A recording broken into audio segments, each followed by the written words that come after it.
Hey everyone, it's Randy, and today I will be doing an updated beginner's guide to photo card collecting.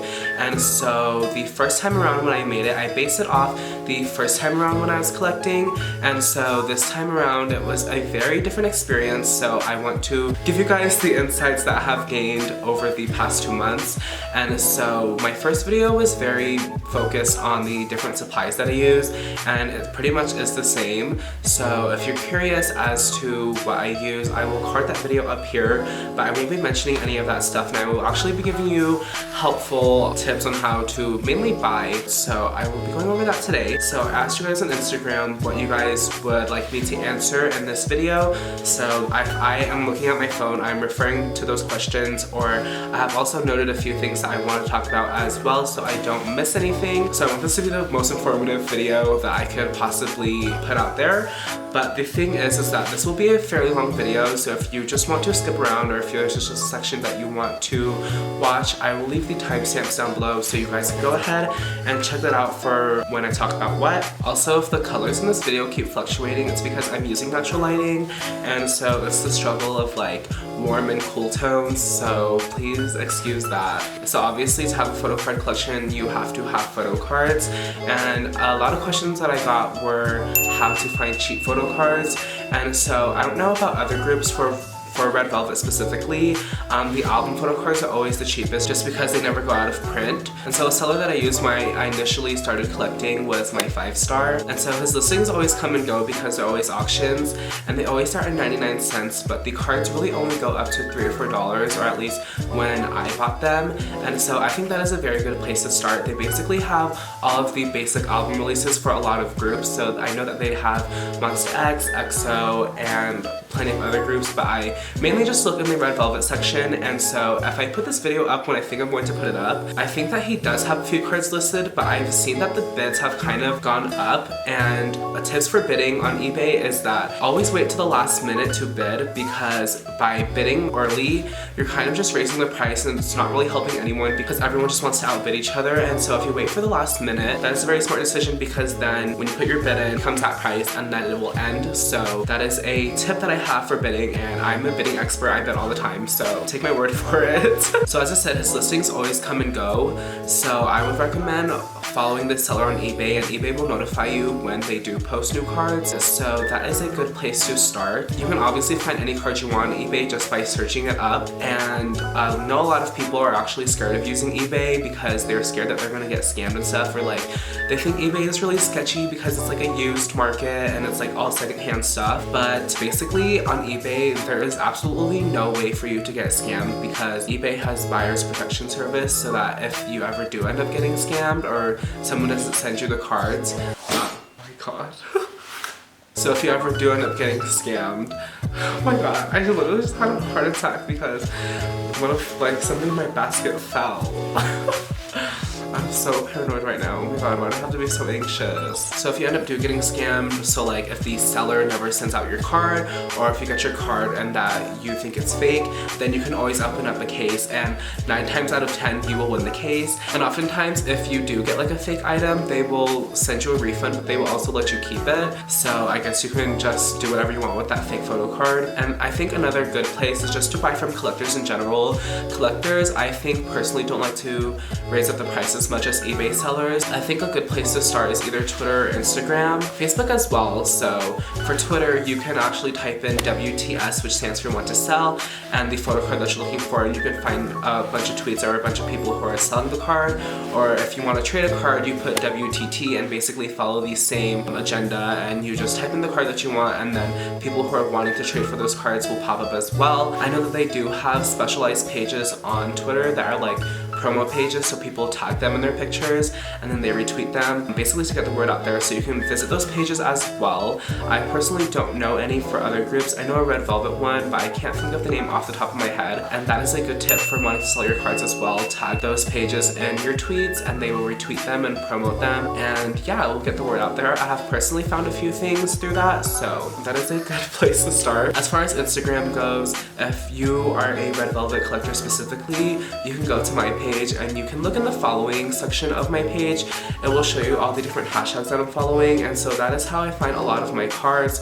But if you're looking for a more general, you're looking for a specific group, you can type in WTS K-pop, or you can type in K-pop photocard, and basically that will pull up a bunch of results. Or if you're looking for a specific group, you can type in the group and then photocard, and then a lot of listings should pop up as well. And I think with Facebook, they do have specific groups, so you can type in like K-pop photocard group or whatever, and I know that there are a number of them because I am actually in them, so that is a good place to find cards as well. And a heads up for anyone, if you buy from any of these people that like it's not off eBay or Mercari, Mercari is a good place to look as well.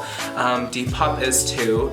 But anyways, if you're going to buy from someone and you pay through PayPal, make sure you always send it through Goods and Services and not Friends and Family, because with Goods and Services, PayPal has like a buyer's protection thing as well, so that if you ever do end up getting scammed, you can open up the case and then you can always get your money back. And I find that often with sellers, if you do send Goods and Services, they will ask you to cover the fees, and I will leave a fee calculator down below, the one that I always use, and it's 9 times out of 10 pretty accurate, and so it's really only ever like a few dollars or a few cents depending on what your total is. But I would rather pay that little fee and be able to get the whole amount back than send it friends and family and not be able to get any money back at all. And so if you ever do run into the issue of like the fee calculator didn't ever cover it enough, you can always just send the difference through friends and family, because I mean, if it's just a few dollars and a few cents, then I guess you can spare that rather than be scammed out of your entire purchase. And so yes, always pay Goods and Services, because I have used friends and family a number of times before, and every time the anxiety like never ends. There's always like, okay, am I ever gonna get this card? Like, is it lost in the mail or whatever? So always send Goods and Services just to be safe. And so since I've covered that, I will jump into the proxy services now. I got asked a lot about proxy services and how to use them and all the different types, and so I personally won't be going into depth about how to actually use these proxy services, because I think that the ordering process is pretty straightforward. For a lot of them, you just have to fill out an order form, but if you guys would like to see me do full in-depth tutorial on how to buy from these services, do let me know, because I will be more than happy to do that. But for the sake of keeping this video short and informative, I will just skip over that. And so when I want to get things from Japan, I use Japonica. And so with Japonica, you can get things from Mercari Japan, Yahoo Auctions, and Amazon Japan as well. I personally haven't used it to buy off of Yahoo Auctions or Amazon Japan, but that is a good place to start. And so basically what you do is that you copy the item link that you want, and then you fill out their order form. You basically just have to put the name of the item, the price, and the link, and then they will buy it for you. And if it is their business hours, they work really fast. Like if you submit your order form, they will buy it within a matter of minutes. But the thing is that when you do submit the order form, you also do have to submit a deposit, and they base that off of however much you said the item was. And so that doesn't account for PayPal fees and like shipping fees and all that stuff. So you will have to cover all those fees when they send you your shipping invoice. And so what happens with the Japonica is that it's basically all through email, and it can kind of get cluttered sometimes. So I kind of don't like that it's all through email, but I personally like their proxy service because I think that they work really fast. I like that they do give you a breakdown of everything, and so they do charge you a $5 fee per item. And if the item is coming from the same seller, then it's 250 yen. Every additional item from the same seller. So if you can find a listing with all of the items you want, the better, or if you can't, try to buy it all from the same seller just to save on fees. And so after they buy it, they will notify you, they will send you an email saying, hey, we bought it. And then after that, you will get a email saying that they have received the item, and they will ask you if you're ready for a shipping invoice, and they will send you a shipping invoice through PayPal. And so all you have to do is pay that, and then obviously they will send the items out to you. When you're placing your order form, there is like a bunch of different shipping options that you can choose from, but if your item is over, I think 6,000 yen, then the only shipping option I think is EMS. And so in the case of EMS, if you guys don't know what EMS is, it is very fast shipping, but it's also very expensive. So if you're going to be using EMS, make sure that you buy a shitload of things before you get that package sent, just to get bang for your buck, because it's better to buy a bunch of things and pay the fee than just to pay that one shipping fee on one item. So yeah, that is what I use for things I want to get from Japan. Another proxy service that I use that not a lot of people actually use is Superbuy, and with Superbuy you can buy off of Taobao and Xianyu. I don't know if I'm saying it right, so I will put it somewhere on the screen, but it is like the secondhand site of Taobao, if that makes sense. It's like basically the Mercari of China. And so I'm not 100% sure on the fees from Superbuy because I have only bought from them once, and basically it is the gist, like same thing. So you go on Taobao, you find what you want, and then you can paste the link into their website and then you can add it to your cart. And so rather than doing it all through email, they actually have an interface that will show you everything, which I definitely appreciate, and they will send you a picture of your items when they come so that you can check out the condition of the items.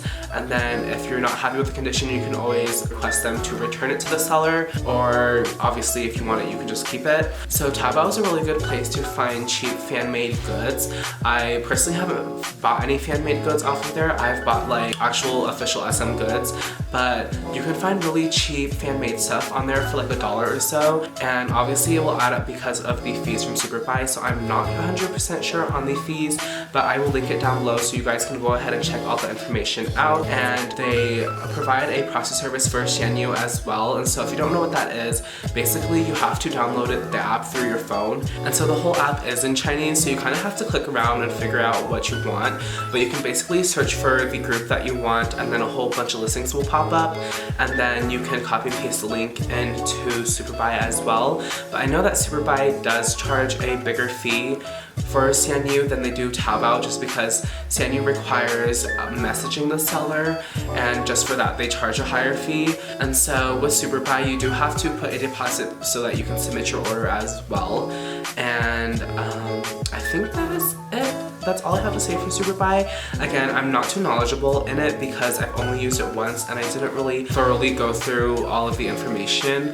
But like I said, I will link that down below if you are curious. And so last but not least, I will go ahead and discuss Banchang. And so Banchang is like the Korean Mercari or eBay, and the proxy service that I use is All That Sales.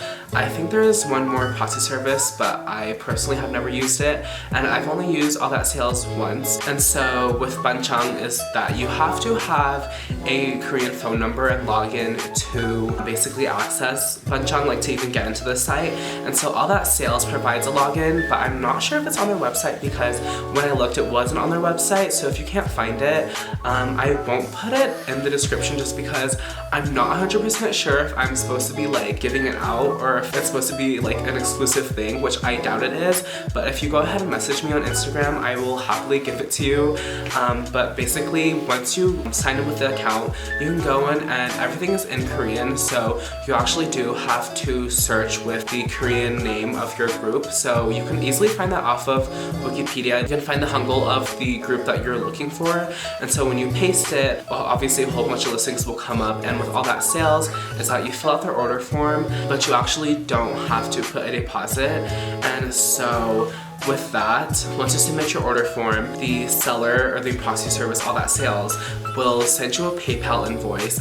And the thing I don't like about All That Sales is that they don't break it down for you. But if you email him and ask him like, hey, can you give me a breakdown of the invoice, like basically like all the different costs and all the different items that go into it, he will happily send that to you. He's very nice and he's very helpful, so if you go ahead and ask him for that, he will give it to you. So once you pay the PayPal invoice, he will actually go in and buy the items for you, or if he has to message the seller, then he will go ahead and message the seller and buy that for you. Okay, so a lot of items on Banchang are actually contact me for the price. And so I think that he does charge a higher fee for having to message the seller for the price and like having to buy it.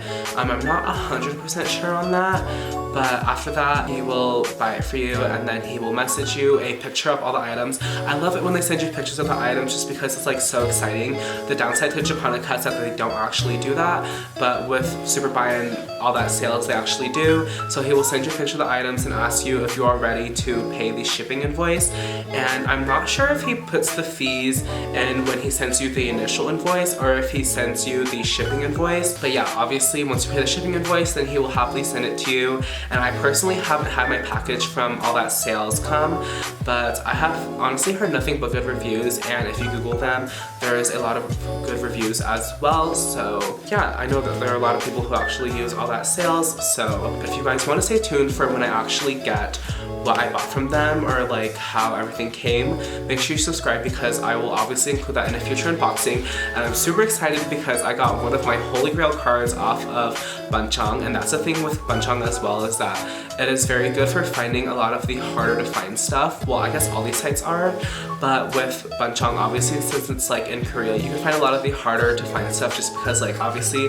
since everything is coming from Korea, they're gonna have a lot more of it, if that makes sense. So another place to look are proxy sellers on Instagram.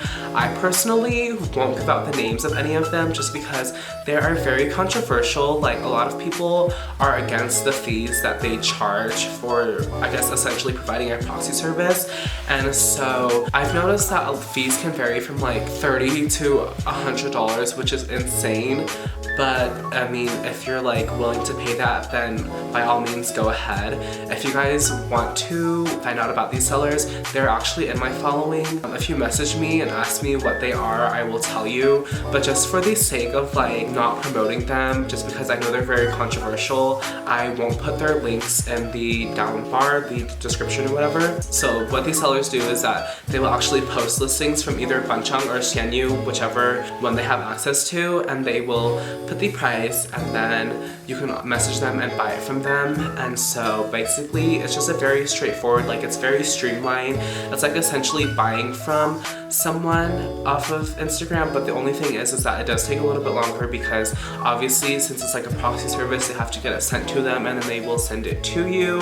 But make sure you guys do your research before buying from these proxy sellers, because I personally, before I buy off of these proxy sellers, I always go find the item on Bunchang and see how much they're upping the price, because if it's like $30 or $40, which is like absolutely absurd, then I won't buy it. So just make sure that you guys do your research before buying from these sellers, and just know that I'm not promoting them in any way. I'm just giving you this information, and so take it as you will. Okay, so now that I finished the spiel on proxy services, which was absolutely long for no reason, but another question that someone asked me is how to prioritize your purchases. And so for me, I think of this as, would you rather have a bunch of cards and have spent like $40 on it, or would you rather have spent $40 on a rare card but only have one card?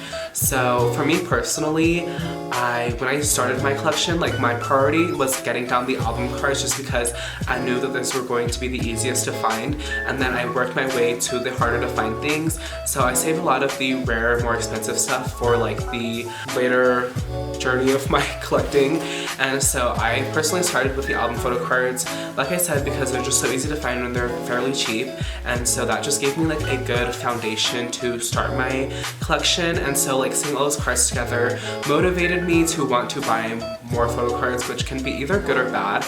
But if you want to start with the bigger items, then go ahead. Obviously it's all personal preference. I'm not saying you have to do one or the other, but it's all up to you about how you want to prioritize your purchases.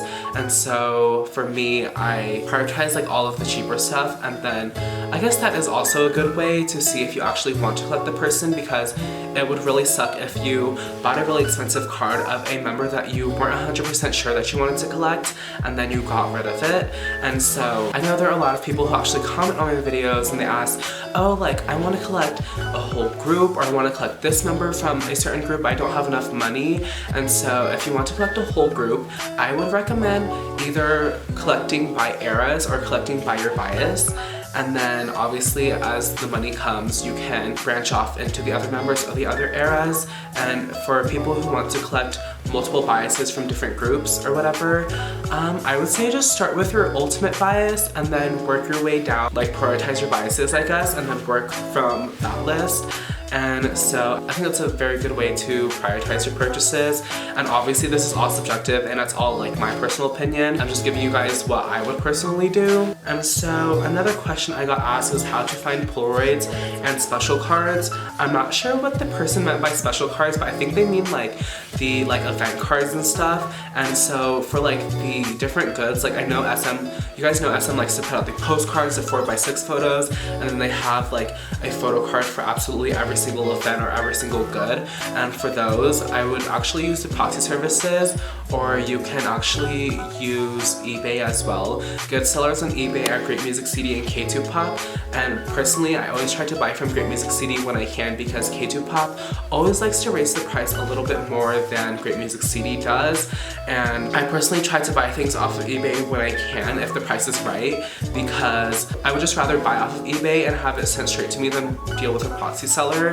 And so, but sometimes people will sell things really expensive on eBay. So like on eBay, there's like a lot of Japanese sellers who are selling the Red Mirror Japan photo cards for like $40 a piece. But with Mercari and Japonica, they actually have them for like $12. So obviously do your research to find the better price. And so that is what I would recommend for buying, I guess, different events cards or good cards. And so for Polaroids, so I'm not a full-on Polaroid collector, so I can't give that much information, but I will give you guys what I know. I know that there are actually Facebook groups that have K-pop Polaroids, so if you type in K-pop Polaroids and you go on Facebook, you can actually join these groups, and it's just a bunch of people who actually sell different Polaroids. And so the thing is that sometimes you can't even see the picture of the Polaroids, and so I personally haven't had that issue, so I don't know if the seller will get offended when you ask them for a picture of it. But so with one of the groups, it's like an admin that just posts a bunch of Polaroids, and like they have a post where it's like, oh, what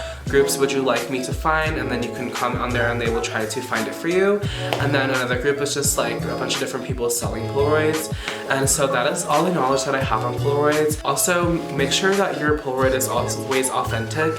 Like try to figure out what event it came from, because how people get these Polaroids in Korea is that they often enter a contest or like a giveaway or whatever, and then they get sent these Polaroids. So always try to figure out what event this Polaroid came from, because it is very easy to fake a Polaroid. I don't know if you guys know this, but there's actually like a Polaroid printer. I personally have one. Obviously people can print these Polaroids or these pictures onto Polaroids and I guess fake a signature if you're really good at it. And so another good way to always tell if your Polaroid is real is that if you see another person who has the Polaroid, obviously it's not real because Polaroids are always one of a kind. So if you see someone who has a Polaroid but you also see it for sale, I guess make sure that person is not selling the Polaroid, and then if they're not, then obviously it's a scam because there's only one of every Polaroid there's no unless. And so I don't know about how like providing proof that it's real goes, but that is just the information that I will give you, is that always make sure that your Polaroid is authentic. How to package. So, if you guys watched my last unboxing, this is actually a topic that I became passionate about because people think that mailing albums in bubble mailers is okay because it's like a padded bubble mailer and just because it has bubble wrap in it that provides enough protection, but it definitely does not. Okay, so I'm editing this and realizing that the camera cut off before I could actually explain how to package things, and so I will just make this short and sweet because the quality is terrible. But for albums, make sure you always bubble wrap them because otherwise the corners get dinged like how they got sent to me. And sometimes the package, sometimes I guess the album will survive, but I would just rather not take that risk.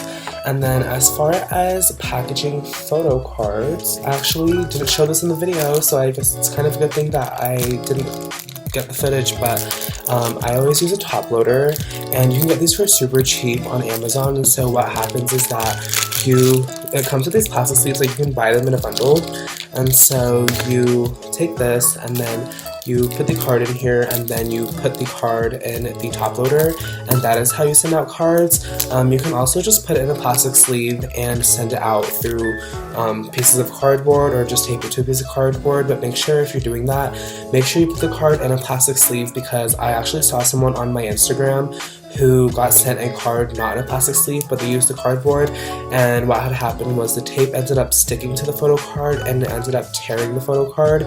So you don't want to run that risk, and so yeah, make sure that you guys are always sending it in plastic. And also with sending out bigger cards, you can send them out in cardboard or top loaders as well.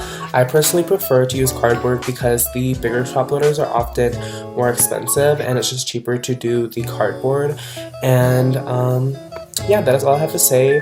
Damn, Rose is out here struggling on my shirt, but that is it. So how you actually send a photo card is up to you. Like I said, someone actually recommended that you tape the photo card down in like a card or an envelope, because if the envelope ever rips, then you always run that risk of the photo card falling out if you don't tape it into the envelope, if that makes sense. I personally have never had that issue, but yeah, take that information as you will. This is the end of my video. If you guys watch this whole video, you are a trooper, because I personally hate my voice and I don't know how you sat through like 30 minutes of it. So yeah, thank you guys so much for watching. I really hope that this video was helpful. I tried to make it as informative as possible, and I really tried to hit every topic on the T. So hopefully you guys at least found this of some help, and thank you guys so much for watching. My Instagram will be linked down below if you want to check that out.